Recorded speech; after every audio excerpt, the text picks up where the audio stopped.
The man had served the crown for 19 years. 19 years of standing straight, eyes forward, mouth shut.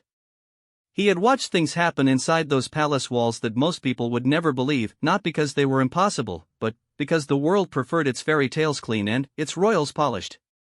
He had kept his silence the way a soldier keeps a post. Faithfully. Long past the point where faith made sense. His name was never going to appear in the papers, not the way he had imagined it as a young recruit. Back then, he thought if anyone ever spoke his name in connection with the royal family, it would be in the context of distinguished service. A commendation, maybe. A quiet mention in some internal report that said he had done his job and done it well. He had not imagined this. He had not imagined sitting across from investigators with a voice recorder on the table between them and his hands folded in his lap like a man in a confessional. But here he was. And he was going to tell the truth. The story that was about to unfold inside the corridors of British power had been building for years, quietly, invisibly, the way water builds behind a dam that everyone has been assured is perfectly safe. The royal household had operated for so long on the principle that certain things were simply not spoken of. There was a hierarchy to silence just as there was a hierarchy to everything else. The staff knew their place in it. The guards knew theirs. And, for a very long time, that system had held. What nobody had accounted for was a man with a conscience and nothing left to lose. The guard, his identity protected for reasons that would become obvious, had served directly under the household that surrounded Camilla, now queen consort, the woman who had spent decades being one of the most complicated figures in British public life. He had been close enough to see what the cameras never caught. Close enough to hear conversations that were never meant to reach anyone outside those rooms. Close enough to form an opinion that had been quietly rotting in him for the better part of a decade, and which he had finally decided he could no longer carry alone. The decision to come forward had not been impulsive. He was not that kind of man. He had thought about it for months, turned it over the way you turn over a stone you are not entirely sure you want to look under. He had weighed what he stood to lose against what he believed needed to be said, and, in the end, the weight had tipped in only one direction. Not because he had an axe to grind. Not because someone had paid him or pressured him or offered him something on the other side of his testimony. Because of Catherine. That was the part nobody had seen coming. Not the investigators, not the people who had first received his request to speak. They had expected a disgruntled employee with a grudge against Camilla. They had expected a man looking to sell a story. What they had not expected was a man who had watched the Princess of Wales, now the woman most of Britain and most of the world had pinned their quiet, desperate hope to be treated in ways that he could not, in good conscience, continue to ignore. He had seen it begin years before the cancer diagnosis. He had seen it in small things first, the way small things always come first when something large is being constructed. A comment here. A dismissal there. A deliberate coldness that was never accidental and never coincidental and never, in his assessment, without intention.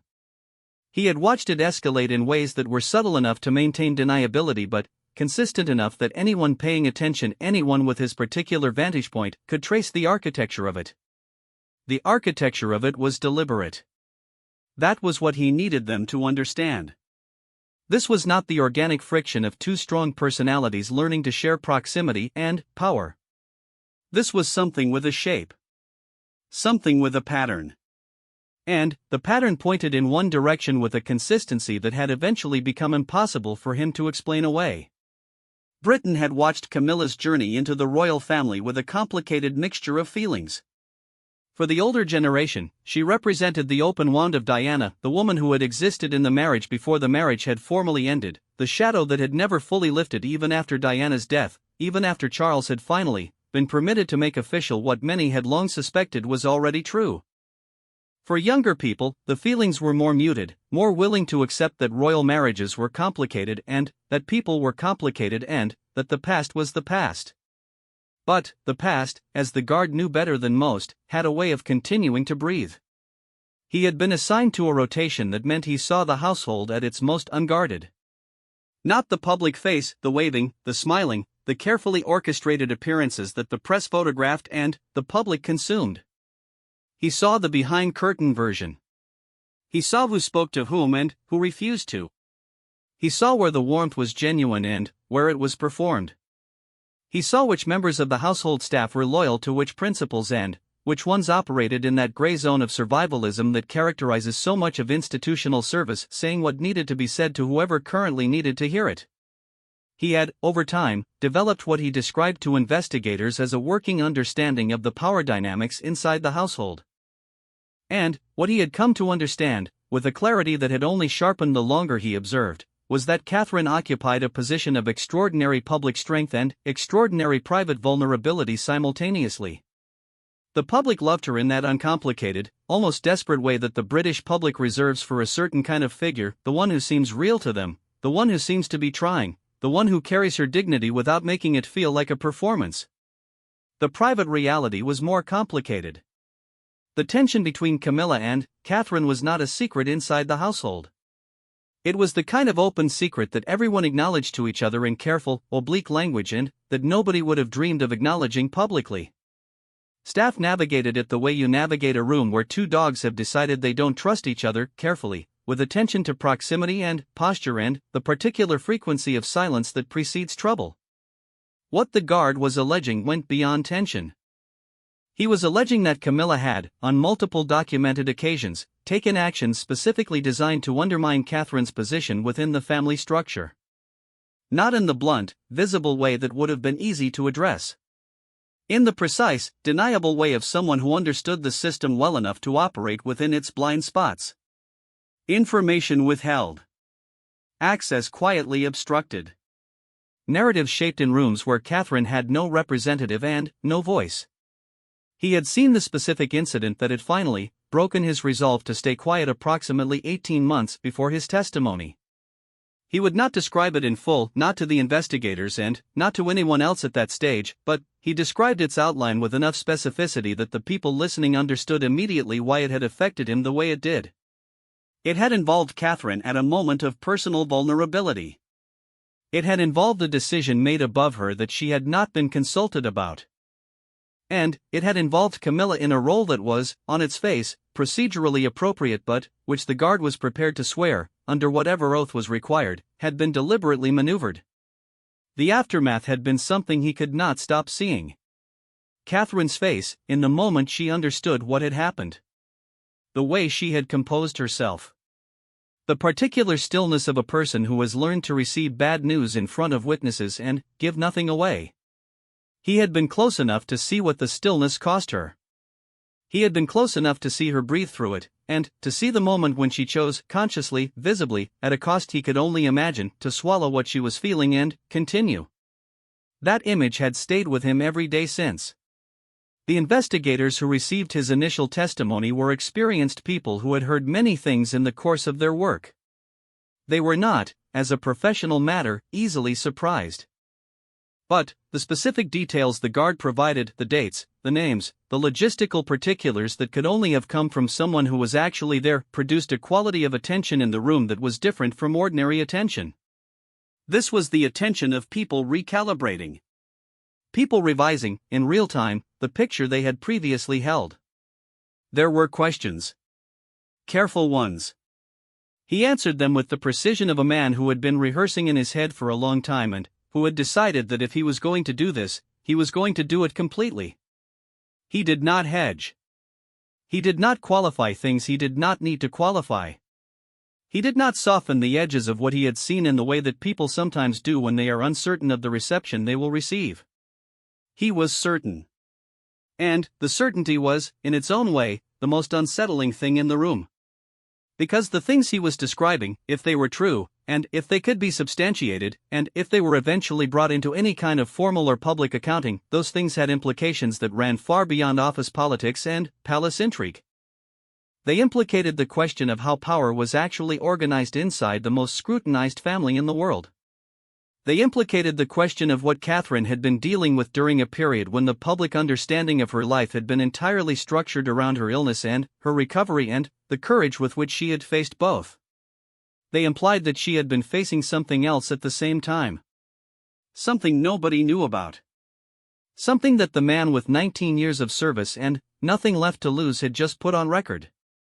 Word moves differently inside institutions than it does outside them. Outside, information travels through media cycles, through social platforms, through the particular velocity of public attention that can make something the entire world is discussing by breakfast and forgotten by dinner. Inside institutions, and the royal household was an institution of a very specific and layered kind. Word moves through personal contact.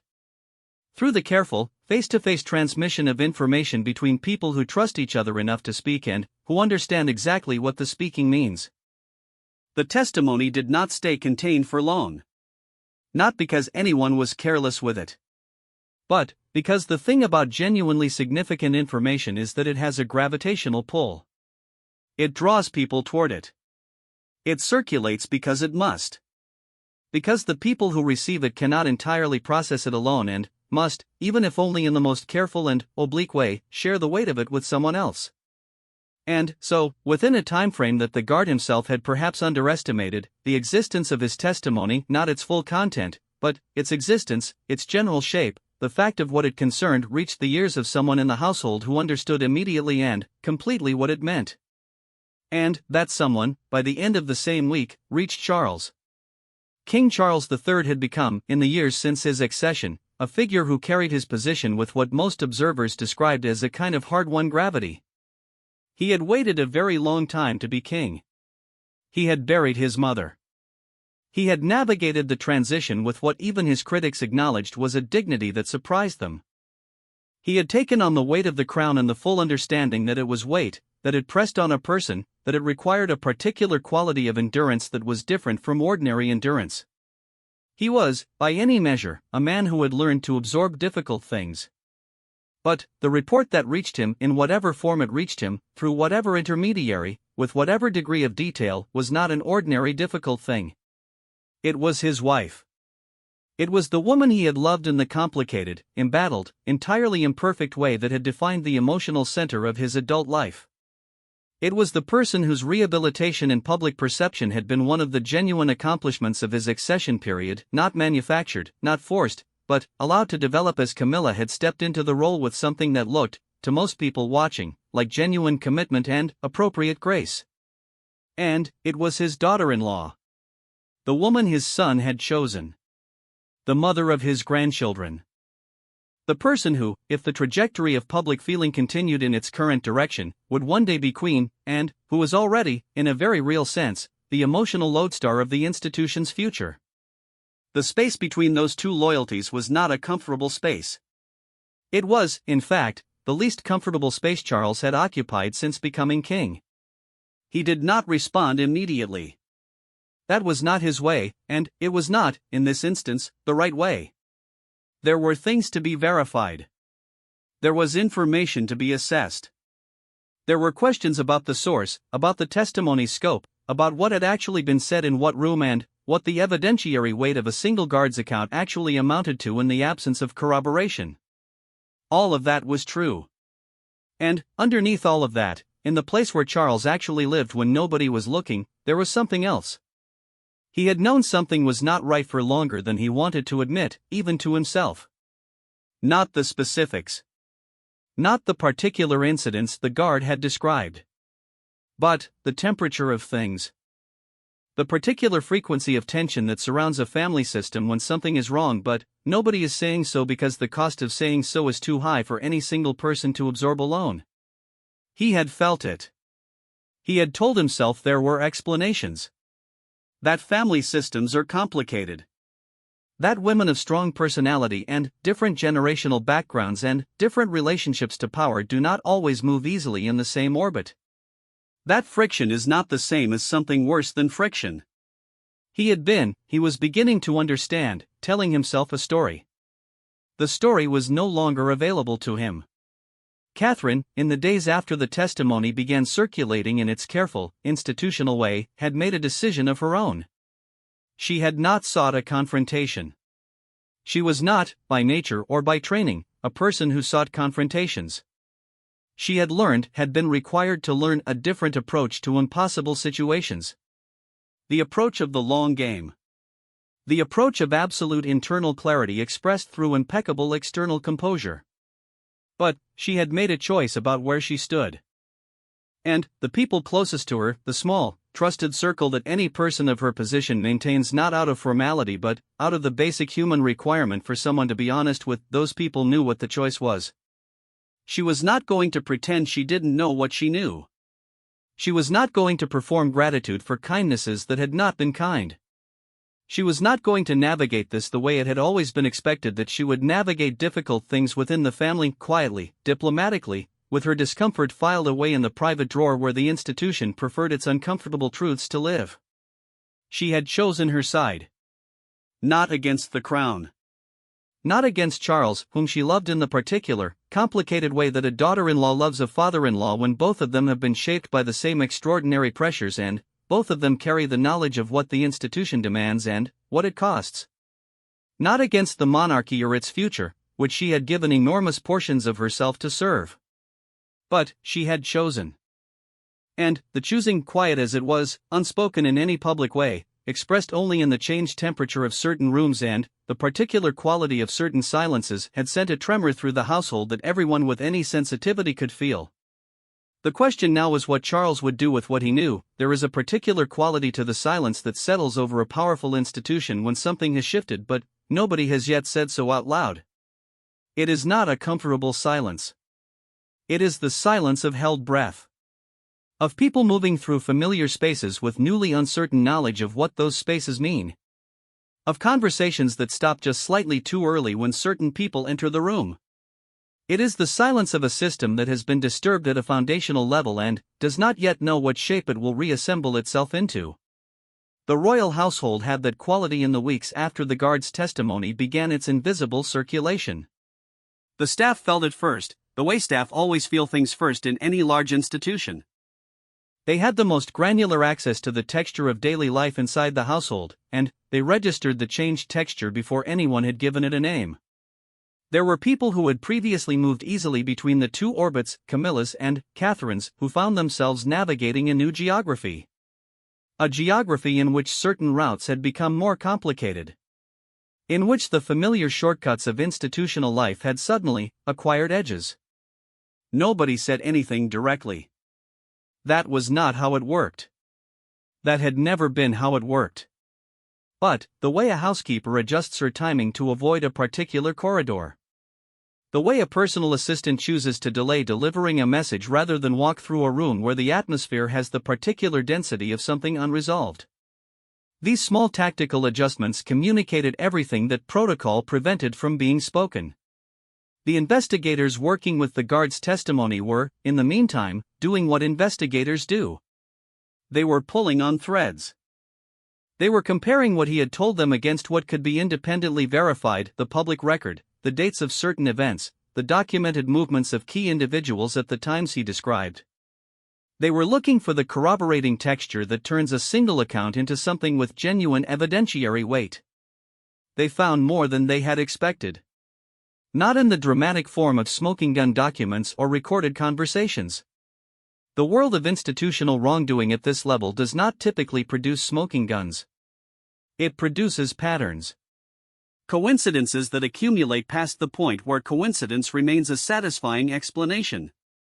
Decisions that, viewed individually, appear entirely defensible and, viewed in sequence, begin to reveal an underlying intention.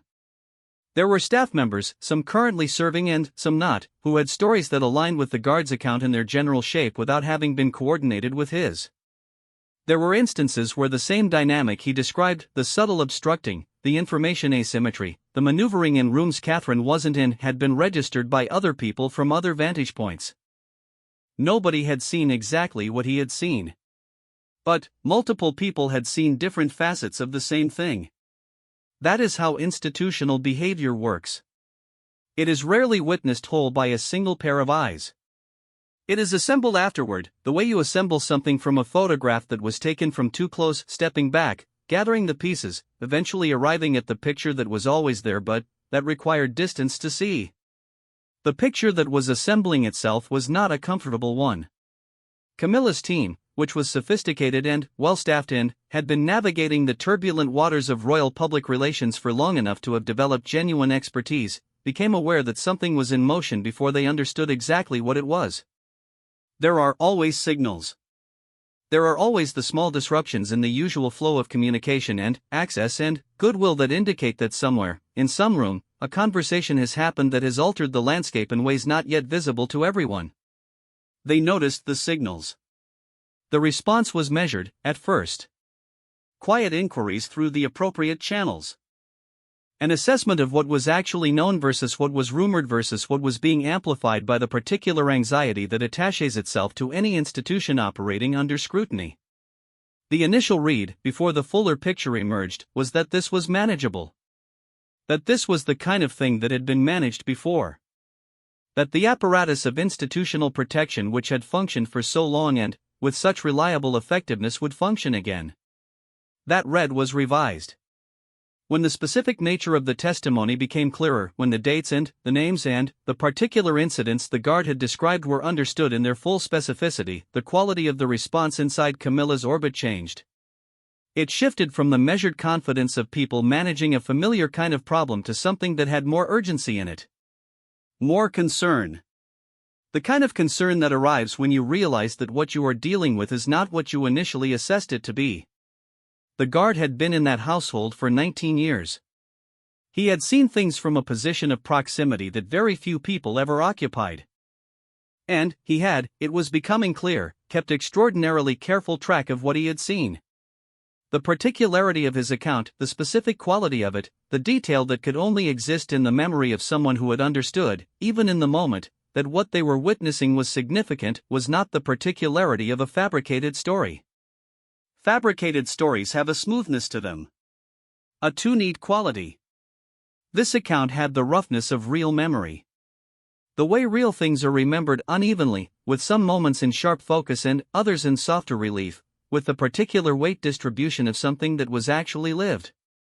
It was, the people assessing it concluded, credible.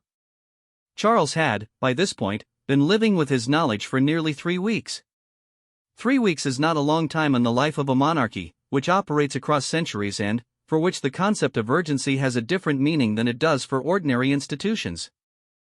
But 3 weeks, for a man who was already carrying the weight of his own health concerns, concerns that the palace had managed carefully in terms of public disclosure but, which were, within the household, a daily reality, 3 weeks of this kind of internal conflict was not nothing. He had spoken with his advisors. Of course he had. He had people around him whose job it was to think through exactly these kinds of situations, the ones that existed at the intersection of personal loyalty, institutional obligation, and the larger question of what the crown owed to its own integrity. These were experienced people. They had thought about it carefully. And they had given him, as experienced advisors generally do when facing something with no clean solution, a range of options that all had significant costs attached to them.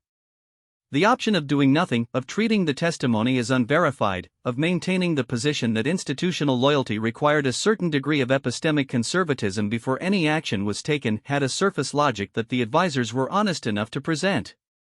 It was the option that minimized immediate disruption. It was the option that the institution had, historically, most frequently chosen when faced with uncomfortable internal information. But it also required him to look at what he knew and choose not to see it. And here was the thing that his advisors understood, and that Charles understood more viscerally than any of them because it was his life they were talking about. The option of not seeing had a lifespan. It worked for a period.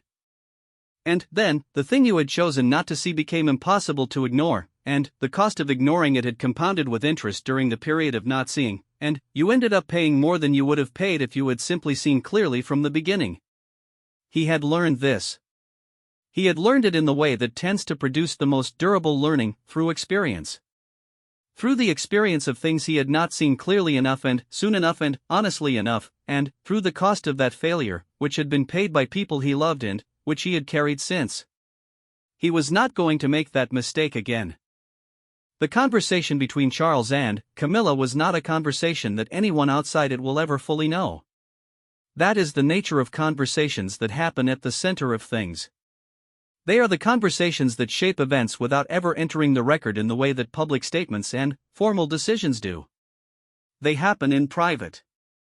They are shaped by all the history that preceded them, the decades of it, the specific weight and texture of what those two people had been to each other across the full span of their relationship, and they produce outcomes that then work outward into the institutional world in ways that can be observed but never quite explained. What can be said is that the outcome of whatever conversations Charles had with Camilla, with his son, with Catherine indirectly through the people closest to them both, was not the outcome that Camilla's team had been hoping for when they first began managing their response. The protection that had been, for a long time, structural, the protection that came from being the king's wife, from occupying the position she occupied, from having the authority that the title carried, that protection did not disappear. That was not how things worked, and it would not have served anyone for it to work that way. Titles do not vanish because a guard has given testimony. Positions do not dissolve because a picture has become less comfortable to look at. But something changed.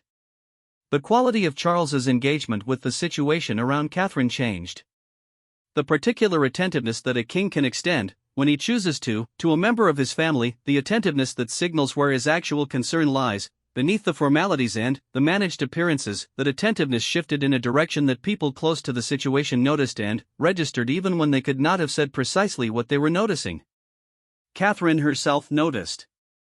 She had been, in the period since her recovery and her return to public duties, in the process of rebuilding.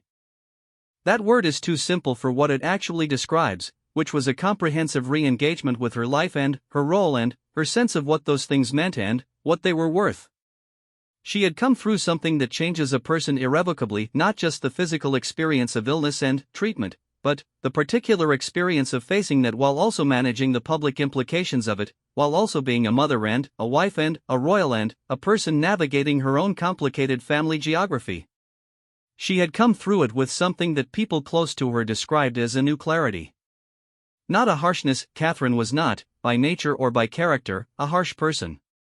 But a clarity about where she stood and what she was willing to accept and what she was not. A clarity about the difference between the things that were genuinely worth her energy and the things that only appeared to be worth it because of the institutional pressure to perform a kind of engagement that wasn't real. She knew what had been done. She had known for longer than the guard's testimony had existed, because she had been the one it had been done to. What the testimony gave her was not information. It was something different. Something that mattered in a different way. It gave her witness. There is a specific and profound difference between knowing that something happened and having someone else confirm that it happened. Not because the reality of the thing depends on the confirmation, it does not. What happened, happened, regardless of who saw it.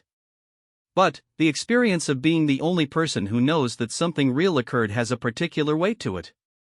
The weight of isolation. Of being in the position where your knowledge of your own life is officially unacknowledged, where the gap between what you know and what the world knows is something you have to carry alone. The guard's testimony closed that gap. Someone else had seen. Someone else had kept track. Someone else had arrived, independently, at the understanding that what she had been experiencing was not her imagination, not her sensitivity, not the understandable stress response of a woman dealing with an impossible amount simultaneously. It was real. And it had been witnessed.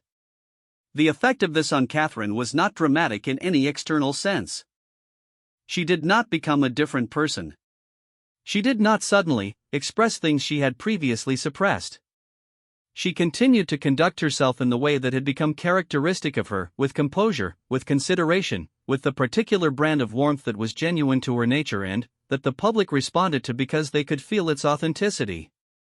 But the people closest to her saw the difference. There was less expenditure of energy on managing the unmanageable. Less of that particular kind of vigilance that comes from operating in a space where you are not entirely certain what the rules are and whether they apply to you the way they apply to everyone else. Less of the specific exhaustion that accrues to a person who has been, for a very long time, required to function at full capacity in conditions that were not designed for her comfort. She was still navigating the same institution, the same family, the same complex geography of obligation and loyalty and public expectation. None of that had changed. It was not going to change. But she was navigating it differently. She was navigating it as a woman who knew she had allies she had not previously been certain of. Who knew that the people who were supposed to see had, in fact, been seeing? Who knew that the institution's capacity for truth, which she had sometimes wondered about, in her most honest moments, had not entirely atrophied? William knew everything. Of course he did. There was no version of this in which Catherine and William operated separately on a matter of this significance. They were not a couple that compartmentalized in that way. The evidence of their partnership, over the years, was its genuine quality, the fact that they faced things together in a manner that was not performed for the cameras but that ran all the way down to the actual texture of their relationship. William's response to what he learned had all the contained intensity that characterized him when something touched the people he was most protective of. He was not a demonstrative man in public. He had grown up in the most watched family in the world, and he had developed, from very young, the same capacity for emotional management under observation that his wife had developed, for different reasons, from her own background. But the management was not the same as absence. The containment was not the same as not feeling. He felt it. He felt it in the particular way of a son who has spent his life in a complicated relationship with his father's choices, with the cost of his father's choices, and who has arrived at a place of genuine if hard-won equilibrium with those choices only to find that the equilibrium now requires renegotiation. Not because he didn't love his father. He did. Not because he couldn't see that Charles was in an impossible position. He could. But he loved his wife more than he loved anyone's comfort, including his own. And the question of what happened next, what accountability looked like in a context where accountability had no formal mechanism, where there were no courts and no hearings and no official process through which the guard's testimony would ever publicly resolve itself, that question was going to require an answer. The institution was going to have to figure out what it was. Because the people inside it already knew what had happened. And, knowing, it turned out, was not something you could undo. The British monarchy has survived things that should have destroyed it. That is not mythology. That is historical record. It has survived abdications and scandals and wars and the long, wrenching adjustment from empire to something smaller and more honest about its own limits. It has survived the scrutiny of an era that has no patience for the gap between performance and reality, that has the tools and the appetite to probe every distance between what an institution says about itself and what it actually is. It has done this not because it is invulnerable but because it has a particular capacity for absorbing crisis, absorbing it, metabolizing it, emerging on the other side changed in ways that are sometimes cosmetic and sometimes genuine. Whether the change is genuine is always the question. The guard had not, when he made the decision to give his testimony, expected to produce a crisis in the theatrical sense of the word. He was not naive enough to think that what he said in a room with investigators and a recorder was going to produce some immediate, visible reckoning. He understood the institution he had served. He understood its machinery. He understood that what he was initiating was not a revolution but something quieter and, potentially more durable, a pressure, applied steadily, to a structure that had been under other pressures for long enough that the addition of his particular pressure might be the thing that finally required the structure to acknowledge what it was holding up. He had been right about that. The reckoning, when it came in the language the monarchy speaks most fluently. Not the language of public statements or formal investigations or anything that produced a headline with a definitive before and after. The language of arrangement. The language of who sits where and who is consulted about what and how the implicit hierarchy of attention and access and affection within the family system redistributes itself when the people at the top are forced to acknowledge something they had previously been able to leave unacknowledged. Charles had carried, since the full weight of the testimony reached him, a specific and personal kind of grief that sat alongside his other griefs, the grief of his health, the grief of the institution's ongoing fragility, the grief of watching the family he had tried to hold together fracture along lines he had not engineered but had perhaps not done enough to prevent. This grief was different from the others. Because this one implicated him.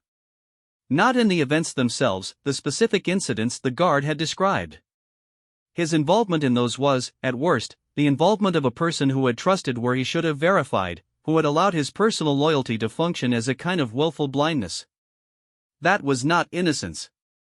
But it was also not the same as what Camilla had done, or was alleged to have done, and Charles was not so compromised by grief that he could not hold that distinction clearly. He held it. And, holding it, he understood what he owed. He owed honesty, to the extent that honesty was possible in a context where everything that could be said publicly was constrained by the protocol that had governed his entire adult life. He owed, specifically, his honesty to his son and his daughter-in-law, who were going to inherit this institution and would do so more effectively if they did not carry into that inheritance the weight of feeling that the people who came before them had looked at something and chosen not to see it. He had conversations that were among the most difficult of his life, and his life had already contained a remarkable number of difficult conversations. He had conversations in which he said things that were genuinely costly to say, costly in terms of what they revealed about his own limitations, about the full span of what his choices had produced, about the gap between the man he had tried to be and the man that the circumstances sometimes required him to acknowledge he had been. William was in those conversations. William's relationship with his father had been, for much of his adult life, the kind of relationship that forms between two people who love each other and have wounded each other and are trying to find a way to be in proximity that doesn't require them to be dishonest about either of those things. It was not a simple relationship. It had never been simple. It had the specific weight of a father-son bond shaped by the most extraordinary public circumstances and the most ordinary private hurts simultaneously, and the two dimensions had never been entirely separable. The conversations that happened in this period were not reconciliations in the neat, narrative sense. They did not produce a moment of catharsis and a clean forward trajectory. What they produced was something more modest and more real, a slight opening. A fractional increase in the quality of honesty that moved between them. A shift, small but meaningful, in the degree to which William felt that his father could see clearly and was willing to act on what he saw. It was not enough. It was not nearly enough, by some measure. The full accounting that William privately believed the situation called for was not going to happen inside an institution that was constitutionally, structurally, almost ontologically opposed to the kind of public reckoning that full accounting would require. But it was something. And, in the world of the British monarchy, something, when it comes to the most difficult things, is often the most that is on offer. Catherine's own experience of the aftermath was shaped by something that the guard had perhaps not anticipated when he made his decision, the degree to which his testimony, by making visible what had previously been invisible, had actually freed her from something. Not from the situation itself, which continued to be the situation it had always been, with all its complications and its constraints and its demands. But from the specific internal labor of a person who knows something true and is operating in an environment where the truth is not officially acknowledged. That labor is extraordinary. It is one of the most exhausting things a person can do to hold the accurate map of their own experience in one hand and, in the other hand, hold the official map, the one everyone else operates from, and to spend your days navigating the gap between them. To maintain the official fiction with enough consistency that you do not disrupt the system, while knowing all the time that the official fiction is a fiction. Catherine had been doing that labor for years. The guard's testimony did not end the situation. But it collapsed the official fiction. Not publicly. Not in any way that would ever appear in a headline. But, internally, within the system, among the people who mattered to the question of what her daily life actually felt like, the fiction was gone. People around her saw her differently. Not with the specific, defined knowledge of everything that had occurred, the full testimony was not distributed like a document. It traveled the way institutional information travels, in fragments, in impressions, in the knowledge that something had been said and that it had shifted things, rather than in the specific content of what was said. But they saw her with a new quality of attention. A new quality of recognition. The recognition of someone who had been navigating something without adequate support and who was owed, at minimum, the acknowledgement of what that had cost her. She did not seek that acknowledgement. She had never been someone who sought acknowledgement in that explicit way. It was not how she was built and it was not how she had learned to operate in the world. But she received it, in the quiet language of institutional adjustment. In the small but measurable ways that the household reorganized itself around the understanding of what had happened. In the quality of Charles's attention to her well-being, which had always been present but which now carried something additional in it.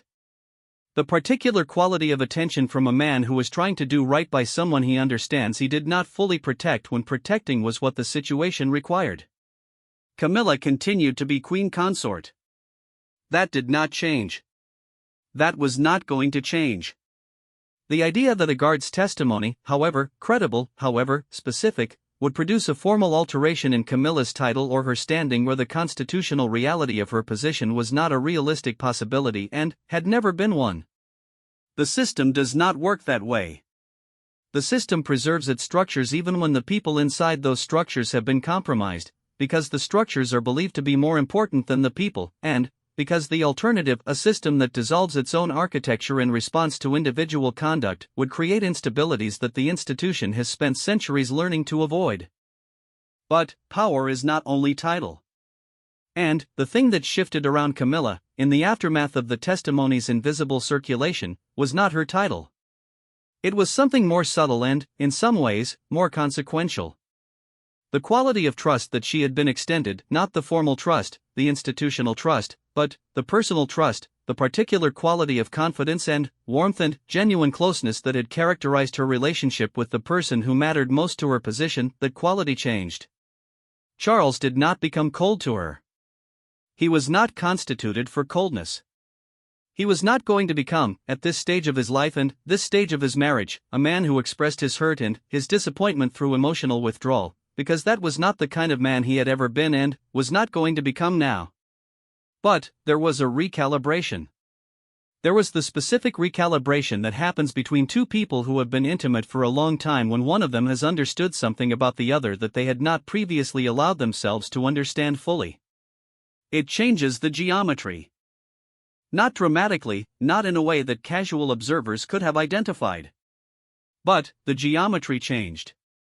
The people who knew them both, and the circles that contained people who knew both of them were small, because that is the nature of life at that level, felt the changed geometry. They felt it in the way you feel any change in a system you know well. Not through a single specific observation but through the accumulation of small observations that each, individually, could be explained away and that together cannot. The guard was, by this point, no longer working for the royal household. That had become inevitable the moment he made his decision, and he had known it and accepted it as one of the costs. He was a man who had traded his career for his conscience, and he was at peace with the trade in the way that people are at peace with costly choices when they are certain the choice was right. He had not spoken publicly. The testimony was not public. It had not appeared in newspapers or on television or in any of the forms through which information enters the general public consciousness. And it might never. The machinery of institutional containment was efficient and well-practiced, and there were many people with many reasons to ensure that the specific contents of what he had said did not find their way outward in any form that could not be managed. But it had done its work. Not the work of public exposure, which was never the kind of work that actually changes the internal reality of a system like this one. The work of internal pressure.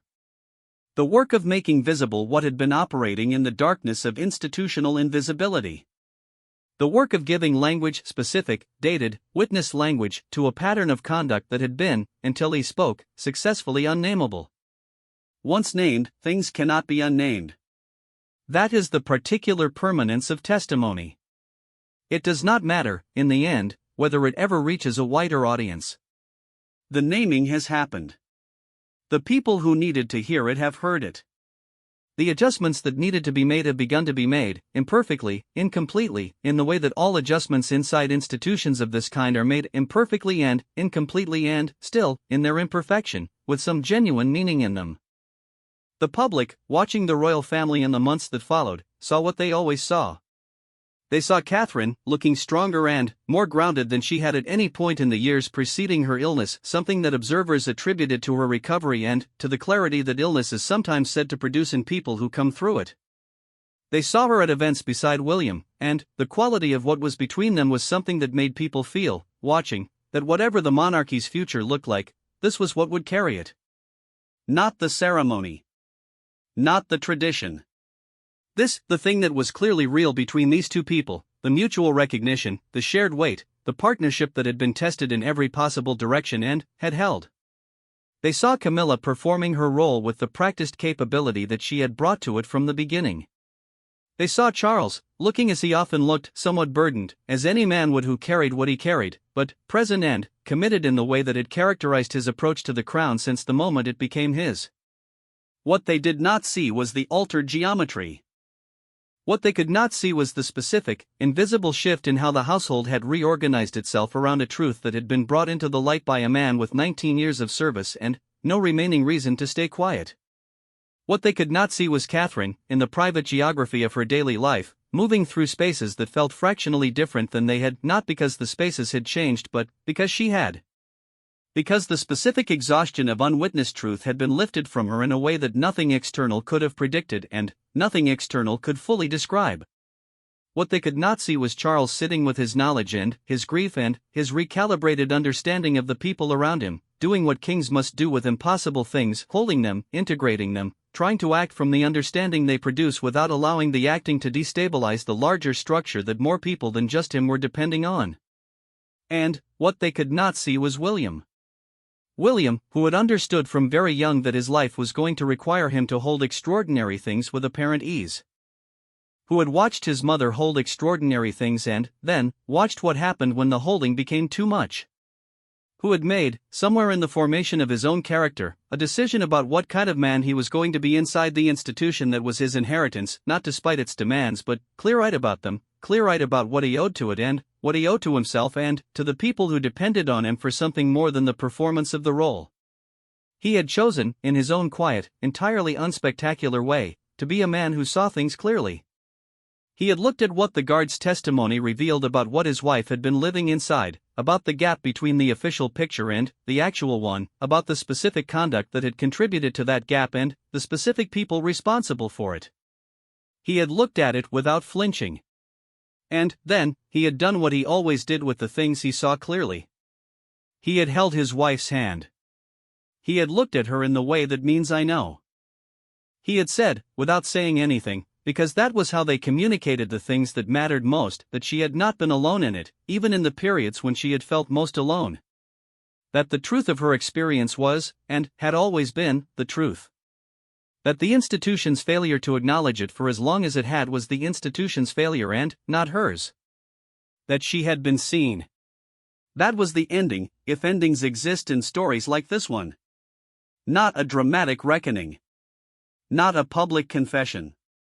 Not a formal accounting that would satisfy the hunger for visible justice that the world sometimes brings to the lives of people it has decided to watch. A woman who had been unseen, finally, seen. A man who had stayed silent for 19 years, no longer silent. A family that had been telling itself a particular story about itself, quietly and irrevocably beginning to tell a different one. The monarchy continued. It would continue. The flags flew and the guards changed and the institution turned its vast, ancient face toward whatever was next. But, inside it, in the invisible architecture where the real life of any institution actually happens, something had shifted in the way that things shift when the truth finally catches up to the story that has been told about it. Not with a crash. With a quiet, irreversible settling. The kind that changes everything. The kind that no one outside ever quite sees. But that everyone inside knows, from that point forward, is real.